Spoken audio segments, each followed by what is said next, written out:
after a hiatus to do his Hollywood thing. Say what you will, but hey, In Time wasn't a bad flick. Justin Timberlake has decided to get back to his roots and put out an album. Just before the 20 over 20 Experience was released, the news hit that a 10-track sequel, the 20 over 20 Experience Volume 2, would be released later this year and explains the title concept. Oh, that clever Justin. It's been a while since he's released an album, 7 years to be exact since Justified, and in that space, Miguel has pretty much supplanted JD in making the retro future R&B, with Frank Ocean also emerging recently to make his mark in the genre. It's a crowded field of R&B singers, for sure. That said, does Justin deliver with 20 over 20? Judging from the up-tempo suit and tie, it seemed he would.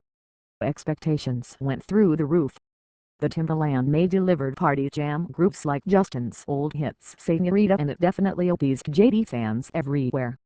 The Jay-Z verse didn't hurt, either, although it would have done just fine without it.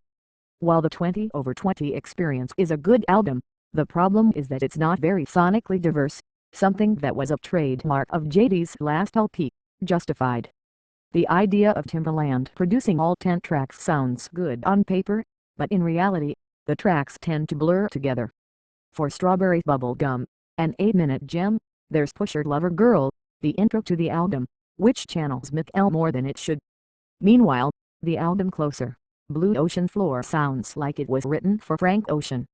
Chalk it up to bad sequencing, perhaps, since JD is definitely in his form with suit and tie and Don't Hold the Wall, the latter sounding like what a new MJ recording would sound like in 2013.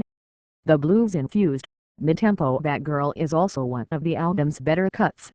To say the 20 over 20 Experience is a disappointment wouldn't quite be fair. Suit and Tie is certainly a hit for the dance floor and headphones. But for an artist as unique as Justin Timberlake, this sounds too much like artists who have emerged after him, making the album sound more incomplete than disappointing. Perhaps Volume 2 will deliver more oomph, but Volume 1 on its own is a lackluster effort.